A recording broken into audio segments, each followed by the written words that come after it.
importante que todo lo que ustedes conozcan, siempre, como se dice, en continuo uso, porque hay información que es constante y hay información propiamente que no la van a emplear mucho. No la emplear mucho por el mismo hecho que no lo van a ver. El día de hoy vamos a hablar acerca de columna vertebral, ¿ya? Que en este caso es la estructura ósea que se encarga de la protección de lo que es la médula, función propiamente protección. La clase se mencionó el tema de lo que es movimiento. Movimiento. ¿Realiza movimiento? Sí. No es una estructura rígida, si no, no estaríamos sentados en este momento. ¿Realiza qué movimiento?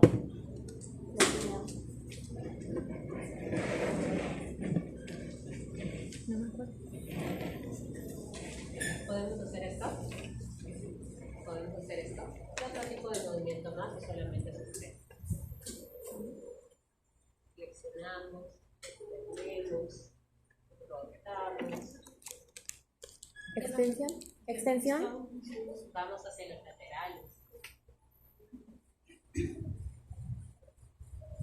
Eso es en relación a movimientos. Ahora, ¿cómo se piensa?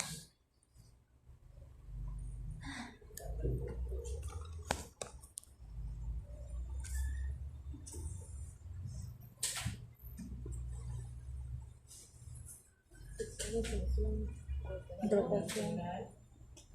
Laterales. Apófisis, atípica,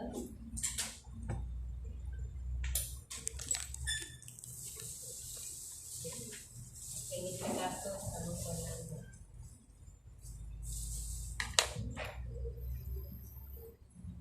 de estas dos vértebras. ¿Quién está en contacto en este caso con cráneo? Atlas y Atlas y el nombre de Atlas ya lo saben. Es un conocimiento de cultura que nos enseñaron en la universidad y que, si se dan cuenta, hasta la fecha lo recordamos.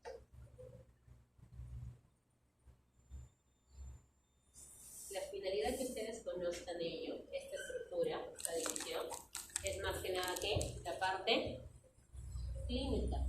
¿Por qué están estudiando fisiología, anatomía?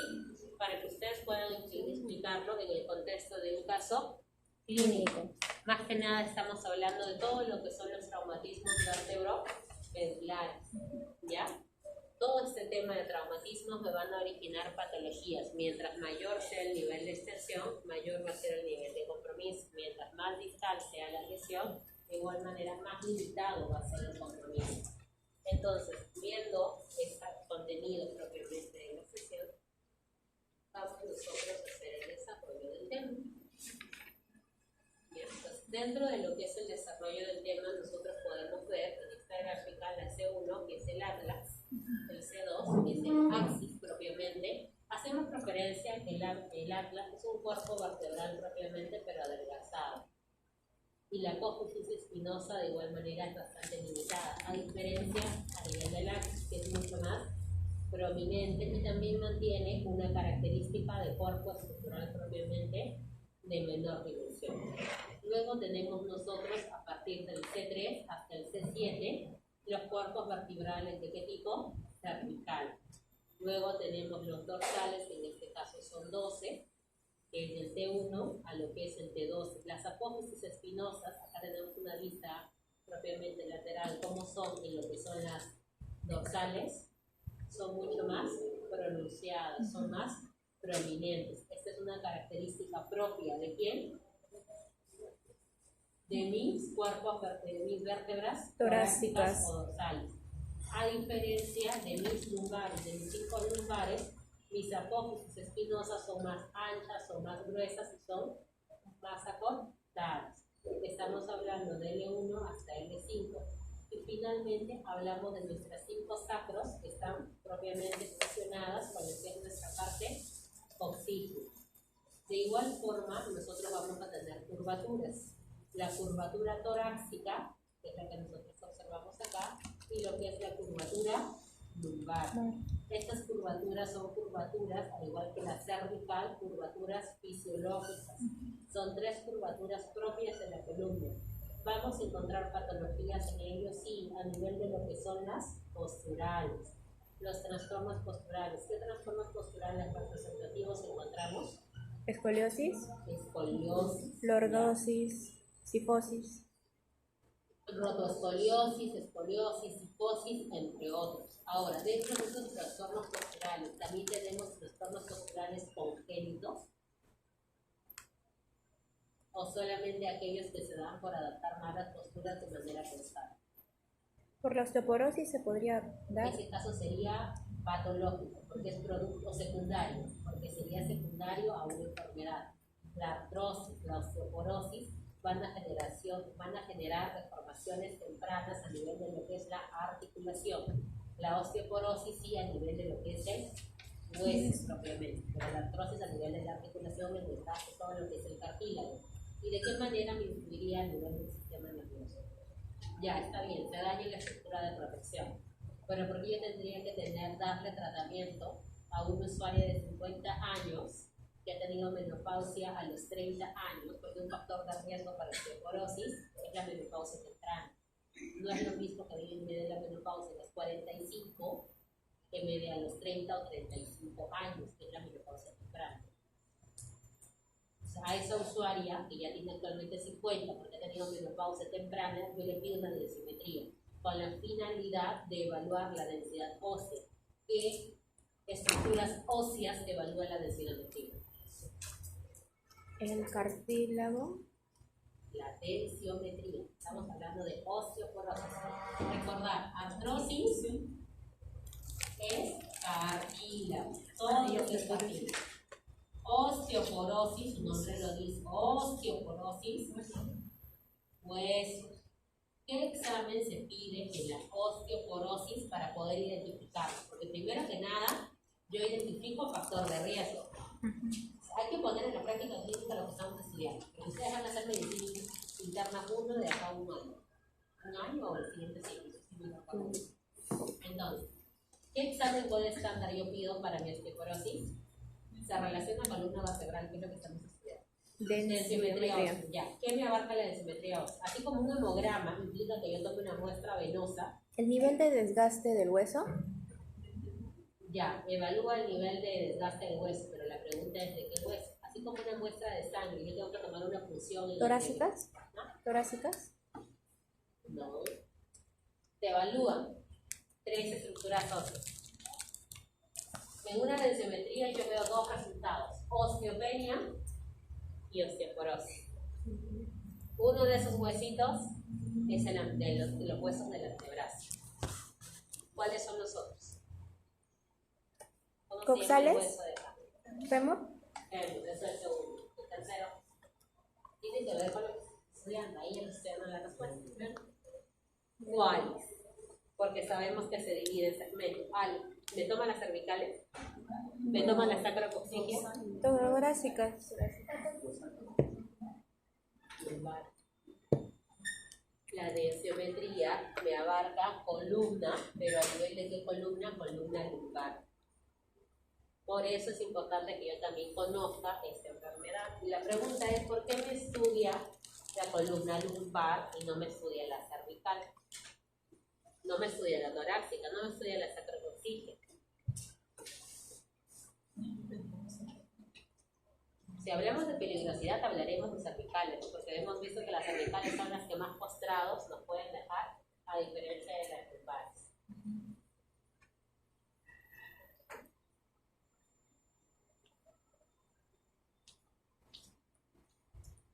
Para hablar de ese criterio, nosotros hablamos de una gráfica, y para hablar de osteoporosis yo tengo que encontrar mi marcador positivo en columna lumbar y en fémur, para hablar de osteoporosis.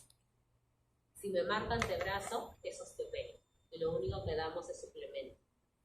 Si me marca positivo en lumbar y en fémur, es por el riesgo de fracturas.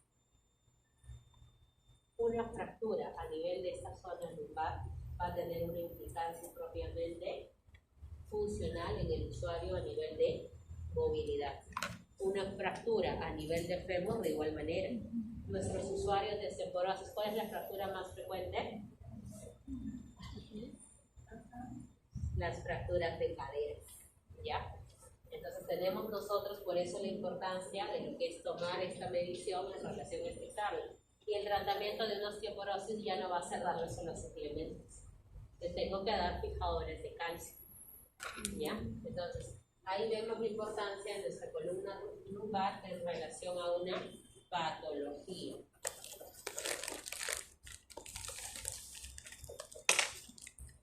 Aquí nosotros en esta imagen tenemos características propias de lo que es el atlas y de lo que es el axis. Acá nosotros tenemos nuestros agujeros transversales, ¿ya?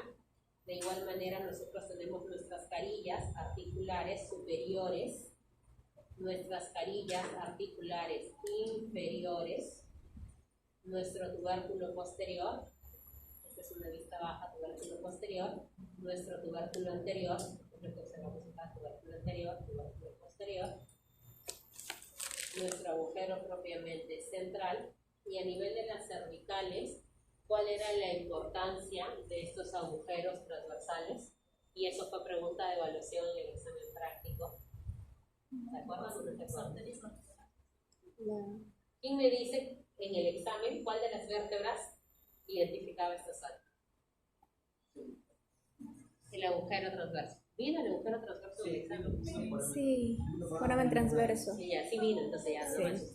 Porque había una vértebra cervical en la cual en el agujero transverso le colocaron un diatipo y un alfiler.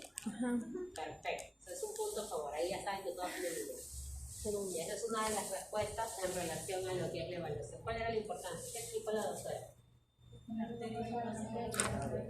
Arterias vertebrales. Arterias vertebrales, propiamente. Entonces, estas vértebras cervicales, a través de estos agujeros propiamente transversos, es importante a nivel de irrigación, porque tiene que ver con quién, con las arterias vertebrales que van a confluir finalmente a nivel de encéfalo y confluir en una estructura importante en el encéfalo, que es la arteria basilar y el polígono de Willis. Exactamente, muy bien, sí prestaron atención.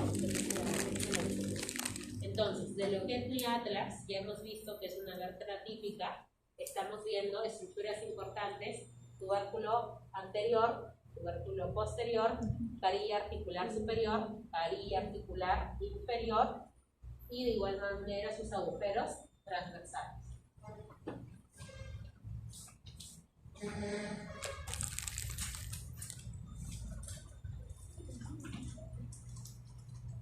El axis. Dentro de lo que es el axis, que también es otra vértebra típica, también va a tener carillas articulares superiores, va a tener carillas articulares inferiores, va a tener también lo que es su cuerpo vertebral, está mucho mejor conformado, a diferencia del axis, que está desgastado, y vamos a tener una apófisis Odontoide.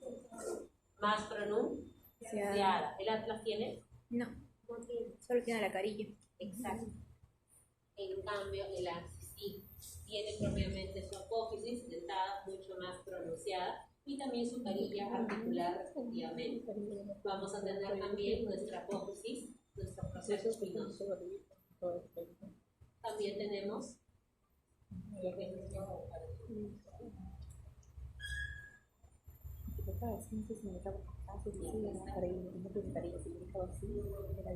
tenemos nosotros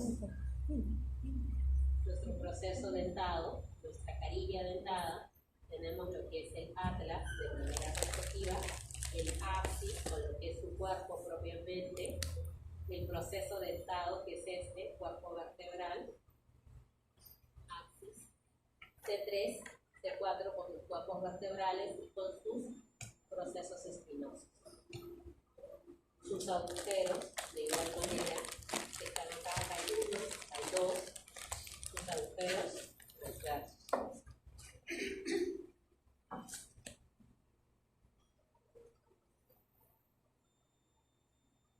Acá nosotros tenemos lo que es la columna atlanto-axial. ¿Qué otra estructura de importancia vamos a ver? Lo que son los ligamentos. vamos a tener nosotros lo que son membranas sectoriales, que se encargan también de fijar estas estructuras vertebrales a nivel de lo que es la columna. Y también vamos a tener estas cápsulas, que ¿para qué van a servir? ¿Para qué sirven estos colchoncitos? Estas cápsulas articulares, discos intervertebrales. La amortiguación. Para amortiguación entre vértebra y vértebra. Patología de disco intervertebral, que no sé si se dieron cuenta en la maqueta, en la cual estaba la parte irrigatoria de las arterias vertebrales a nivel cervical y los nervios raquídeos a nivel de los forámenes interventriculares. Había también una protrusión de uno de los discos. No sé si percataron o observaron eso en la maqueta. Ya. Esa protrusión es justamente en relación a los discos intervertebrales, que eran las estructuras amarillas que estaban entre cada cuerpo vertebral. Estamos hablando de una patología que es la de la hernia Espina. las hernias discales son un tratamiento. Son un tratamiento.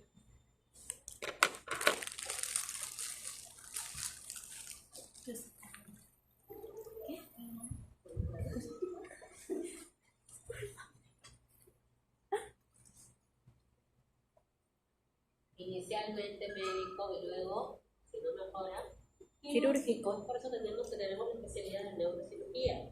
Ellos trabajan a nivel de columna por las famosas hernias discales. ¿Por qué es necesario verificar? Hay una protrusión, un aumento de tamaño, está protruyendo lo que es el cuerpo vertebral y por lo tanto va a afectar también a ¿qué? A mis nervios. ¿Quiénes protruyen? Mis nervios raquídeos, ¿ya? Mis nervios raquídeos. Por eso es una afección propiamente quirúrgica.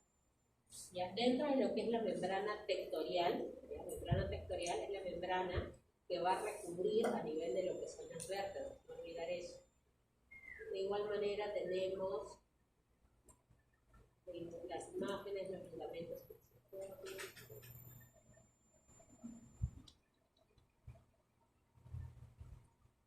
ligamentos propios entre cada vértebra. En este caso, si estamos hablando del atlas, vamos a observar el ligamento alar, que es lo que ustedes observan aquí, el ligamento alar, el ligamento transverso del atlas, que son ligamentos propios de esa zona. De igual forma, acá tenemos una vista lateral de lo que es la columna cervical. Acá nosotros tenemos la imagen de los forámenes intervertebrales, a través de ellos van a protruir los nervios espinales. Los procesos espinosos, si se dan cuenta, a nivel cervical son más protruidos en relación a su longitud.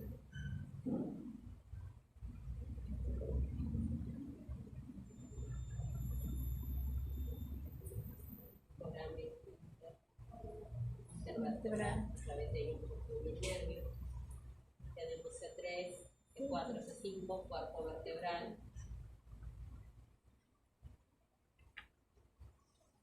Es esta imagen que también se les preguntó en el examen. Carillas articulares, también se les preguntó. El cuerpo propiamente de la vértebra, las carillas articulares, el proceso de lo que es espina bífida, el agujero vertebral, el agujero transverso de igual manera. Las apófisis propiamente transversas, es lo que mencionamos, ¿no? El bracito era la apófisis transversa y vertical, lo que son los procesos espinosos o apófisis espinosos.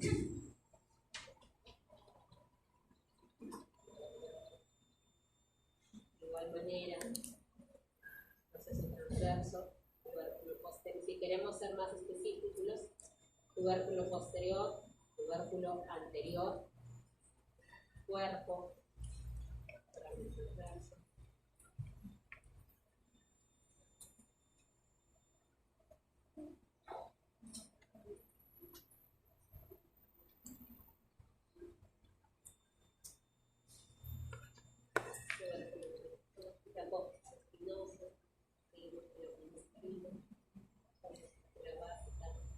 Y aquí nosotros nos habla en relación a los grados de movimiento a nivel tanto de C1 hasta C7. Lo que es la flexoextensión, la flexión lateral y lo que es la rotación. Esto es lo más que nada para permitirnos lo que es el tema de movimiento. Y entramos a lo que es las vértebras torácicas, en este caso van a ser dos. De igual manera tenemos el cuerpo vertebral, el foramen vertebral, el foramen central, las carillas, ¿ya? Las carillas articulares superiores.